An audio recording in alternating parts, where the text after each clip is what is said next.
Hello friends, मैं Aparna Pandey crazy learner में आपका स्वागत करती हूँ। फ्रेंड्स, जैसे कि वंशानुक्रम और वातावरण वाला चैप्टर हमने कंप्लीट कर लिया है और हम लोग जो चैप्टर कंप्लीट करते हैं उससे जो नेक्स्ट वीडियो आता है वो उससे रिलेटेड प्रीवियस ईयर क्वेश्चन का होता है कि जिससे आपकी प्रैक्टिस भी हो जाए और आप जाने कि ये चैप्टर कितना इंपॉर्टेंट है और ऐसे अगर क्वेश्चन सीटेड पे आएंगे तो उसको कैसे आप टैकल करेंगे। ठीक है, तो चलिए बढ़ते हैं हम लोग अपने फर्स्ट क्वेश्चन पे। तो जो हमारा फर्स्ट क्वेश्चन वो है आनुवांशिकता को डैश सामाजिक संरचना माना जाता है। तो कैसी सामाजिक संरचना माना जाता है? तो पहला है प्राथमिक या फिर गौड़ या फिर गत्यात्मक या फिर स्थिर। तो आपने मेरा वीडियो देखा होगा तो आपको जरूर पता होगा, आप जरूर इस क्वेश्चन का आंसर दे पा रहे होंगे कि आनुवांशिकता को कैसी सामाजिक संरचना माना जाता है? स्थिर सामाजिक संरचना, इसको आप चेंज नहीं कर सकते। तो चलिए बढ़ते हैं हम लोग अपने नेक्स्ट क्वेश्चन पे। तो हमारा नेक्स्ट क्वेश्चन है मानव व्यक्तित्व परिणाम है। तो मानव व्यक्तित्व किसका परिणाम है? आपको आंसर देना है कि मानव व्यक्तित्व किसका परिणाम है। तो पालन पोषण और शिक्षा का, आनुवांशिकता और वातावरण की अंतःक्रिया का, केवल वातावरण का या फिर केवल आनुवांशिकता का। मैंने आपको बताया कि आपको कभी भी केवल एक ऑप्शन चूज नहीं करना है। ठीक है, कि केवल वातावरण या केवल आनुवांशिकता, ऐसा नहीं है। जो मानव व्यक्तित्व वो आनुवांशिकता और वातावरण की अंतःक्रिया का परिणाम होता है। तो चलिए हम लोग बढ़ते हैं अपने नेक्स्ट क्वेश्चन पे। जो हमारा नेक्स्ट क्वेश्चन है वो है निम्नलिखित में से के अतिरिक्त सभी वातावरणीय कारक विकास को आकार देते हैं। के अतिरिक्त, ठीक है, सभी वातावरणीय कारक के अतिरिक्त मतलब कि जो बाकी हैं वो सब वातावरणीय कारक हैं और इनमें से कोई एक जो है वो वातावरणीय कारक नहीं है। तो शिक्षा की गुणात्मकता जो है वो कैसा वातावरणीय कारक है? बिल्कुल है।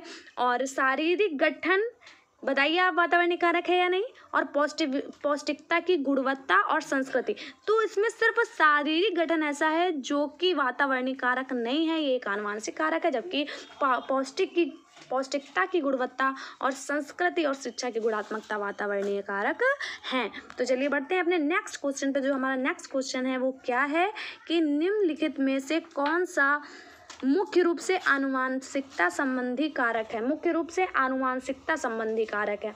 ठीक है, तो यहाँ पर आनुवांशिकता पे फोकस किया गया, तो आपको जो आंसर है वो भी आनुवांशिकता से रिलेटेड देना होगा। जैसे समकक्ष व्यक्तियों के समूह के प्रति अभिवृत्ति या चिंतन पैटर्न या आंखों का रंग या सामाजिक गतिविधियों में भागीदारिता। आपको हमेशा बेस्ट आंसर चूज करना होता है। आनुवांशिकता से सीधे रिलेटेड यहाँ पर क्या है? आंखों का रंग। आंखों का रंग इसमें बेस्ट ऑप्शन होगा। और आपको कभी भी एग्जाम देते समय ऐसा लग सकता है कि आपको कोई दो आंसर सही लग सकते हैं, तीन आंसर सही लग सकते हैं, पर आपको बेस्ट चूज करना होता है। ठीक है, बेस्ट चूज करना होता है। तो चलिए बढ़ते हैं हम लोग अपने नेक्स्ट क्वेश्चन पे। तो जो हमारा नेक्स्ट क्वेश्चन है वो है प्रकृति पोषण विवाद निम्नलिखित में से संबंधित है। तो प्रकृति पोषण विवाद किससे संबंधित है? मैंने आपको पढ़ाया है प्रकृति पोषण विवाद किससे संबंधित है। आप आंसर करिए। फर्स्ट आपका ऑप्शन है आनुवांशिकी एवं वातावरण, दूसरा व्यवहार एवं वातावरण, ठीक है, वरण, और वातावरण एवं जीव विज्ञान, या फिर व्यवहार एवं पालन पोषण। तो इसका जो सही आंसर हो जाएगा वो हो जाएगा आनुवांशिकी एवं वातावरण। चलिए बढ़ते हैं हम लोग अपने नेक्स्ट क्वेश्चन पे। जो हमारा नेक्स्ट क्वेश्चन है वो है क्या बच्चे इसलिए भाषा अर्जित करते हैं क्योंकि उनमें आनुवांशिक रूप से ऐसा करने की पूर्व प्रवृत्ति होती है, या उनके माता पिता प्रारंभिक अवस्था से ही उन्हें गहन रूप से सिखाते हैं? यह प्रश्न आवश्यक रूप से दर्शाता है, ठीक है, क्या दर्शाता है ये प्रश्न?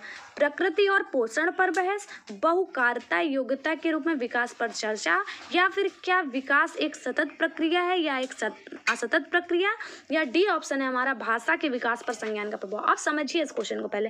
क्या बच्चे इसलिए भाषा अर्जित करते हैं क्योंकि उनमें आनुवांशिक रूप से ऐसा, मतलब एक तो आनुवांशिकी की बात की गई है, ठीक है, पूर्व प्रवृत्ति होती है, उनके माता पिता प्रारंभिक अवस्था से ही उन्हें गहन रूप से सिखाते हैं, या मतलब कहीं ना कहीं वातावरण पे बात हो रही है। तो यह प्रश्न आवश्यक रूप से दर्शाता है, तो किस पे दर्शा रहा होगा ये क्वेश्चन, किस पर बहस कर रहा होगा?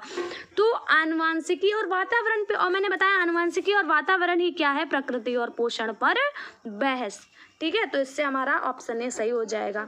चलिए बढ़ते हैं हम लोग अपने नेक्स्ट क्वेश्चन पे। जो हमारा नेक्स्ट क्वेश्चन है वो प्रकृति पोषण विवाद में प्रकृति से क्या अभिप्राय है। मैंने पढ़ाया है कि प्रकृति पोषण विवाद है, जो इसमें दो शब्द है प्रकृति और पोषण, इनका क्या आशय है। इसका पहला ऑप्शन आपका है हमारे आसपास का वातावरण, दूसरा ऑप्शन है जैविक विशिष्टताएं या वंशानुक्रम सूचनाएं, तीसरा ऑप्शन है एक व्यक्ति की मूल वृत्ति, या चौथा ऑप्शन भौतिक और सामाजिक संस्कार की जटिल शक्तियाँ।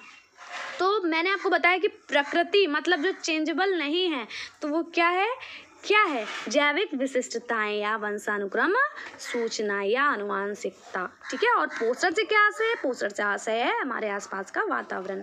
चलिए हम लोग बढ़ते हैं अपने नेक्स्ट क्वेश्चन पे। जो हमारा नेक्स्ट क्वेश्चन है वो है अन्योन्य क्रिया का परिणाम विकास के विविध मार्गों और निष्कर्षों के रूप में हो सकता है, ठीक है।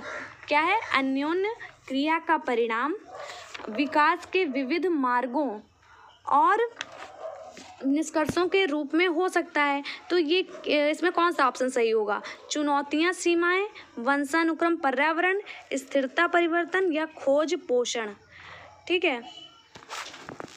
तो इसमें जो सही आंसर होगा, पहले तो आपको इस क्वेश्चन का मतलब समझना होगा कि इसका मतलब क्या है, ठीक है। तो इसका मतलब ये है कि इसका मतलब क्या है कि मतलब जो अन्योन्य क्रिया का परिणाम विकास के विविध मार्गों निष्कर्षों के रूप में हो सकता है। पहले तो आप अगर आपको इसकी हिंदी नहीं समझ आ रही है तो हिंदी पे थोड़ा फोकस करना होगा, ठीक है। यहाँ पर क्या है, अन्योन्य क्रिया का मतलब होता है इंटरेक्शन, ठीक है। तो इंटरेक्शन का जो रिजल्ट है, ठीक है, वो उसका मतलब क्या होता है कि किसी से इंटरेक्शन कैसे होगा, ठीक है। तो चुनौतियां सीमाएं, वंशानुक्रम एवं पर्यावरण, स्थिरता परिवर्तन, खोज पोषण। आपको ऐसे बहुत सारे क्वेश्चन मिलेंगे जिसमें आपको वो क्वेश्चन समझ में ही नहीं आ रहा होगा, ठीक है। इसमें इसका मतलब पूरा यहाँ पर ये है कि जो इंटरेक्शन होता है, जो व्यक्तित्व होता है मानव का, ठीक है, वो किस किस का निष्कर्ष होता है, किन चीज़ों का निष्कर्ष होता है, ठीक है। चुनौतियां और सीमाएं जो होती हैं उनका निष्कर्ष होता है, वंशानुक्रम और पर्यावरण का निष्कर्ष होता है, या स्थिरता और परिवर्तन का निष्कर्ष होता है, या खोज और पोषण का। तो आपको याद रखना है कि ये वंशानुक्रम और पर्यावरण का निष्कर्ष होता है, ठीक है। लगा टफ क्वेश्चन, और ये क्वेश्चन पूछा जा चुका है, और ये कब पूछा जा चुका है, ये सितंबर 2016 का जो सीटेट का सेकंड पेपर था उसमें ये आया था, ठीक है। चलिए बढ़ते हैं अपने नेक्स्ट क्वेश्चन पे। हमारा नेक्स्ट क्वेश्चन है आनुवांशिकता और पर्यावरण की भूमिका के बारे में निम्नलिखित में से कौन सा कथन सत्य है, आनुवांशिकता और पर्यावरण के बारे में, ठीक है। तो चलिए पढ़ते हैं हम लोग पहले सेंटेंस को। पहला है सीखने और प्रदर्शन करने की एक बच्चे की क्षमता जीनों द्वारा पूरी तरह से निर्धारित की जाती है। दूसरा है अच्छी देखभाल और पौष्टिक आहार बच्चे के किसी भी जन्मजात विकार को दूर कर सकता है। तीसरा है सी ऑप्शन जो हमारा है वो पर्यावरण केवल बच्चे के भाषा विकास में महत्वपूर्ण भूमिका निभाता है। और चौथा है विकास के कुछ पहलू आनुवांशिकता और कुछ अन्य पर्यावरण से अधिक प्रभावित होते हैं। तो आप खुद सोचिए कि कौन सा ऑप्शन आपके लिए क्या है, बेस्ट है, आप खुद सोचिए। तो आप देखेंगे कि सीखने और प्रदर्शन करने की एक बच्चे की क्षमता जीनों द्वारा पूरी तरह से, क्या जीन ही सब तय कर देते हैं, वातावरण का कोई रोल ही नहीं है, इसलिए ये ऑप्शन क्या हो जाता है, रॉन्ग, गलत हो जाता है।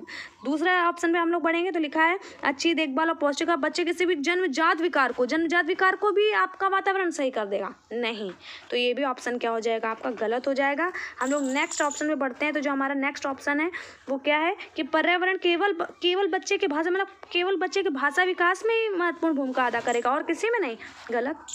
और चौथा क्या, विकास के कुछ पहलू आनुवांशिकता से और कुछ पर्यावरण से, ठीक है। तो ये वाला क्या हो जाएगा आपका सही, कुछ पहलू आनुवांशिकता से और कुछ पर्यावरण से प्रभावित होते हैं।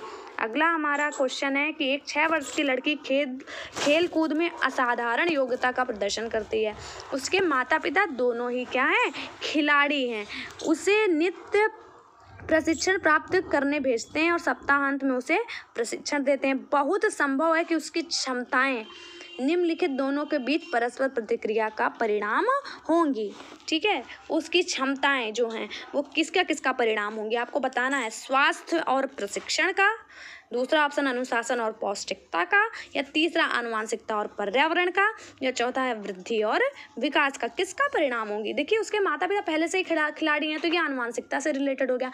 अब वो उसको वैसा एनवायरनमेंट भी दे रहे हैं तो ये क्या हो गया? पर्यावरण। तो जो अगर वो असाधारण योग्यता प्रदर्शन कर रही है तो कहीं ना कहीं उसके आनुवंशिकता और पर्यावरण दोनों का ये प्रभाव है उसके ऊपर। तो इसका सही ऑप्शन हो जाएगा हमारा आनुवंशिकता और पर्यावरण।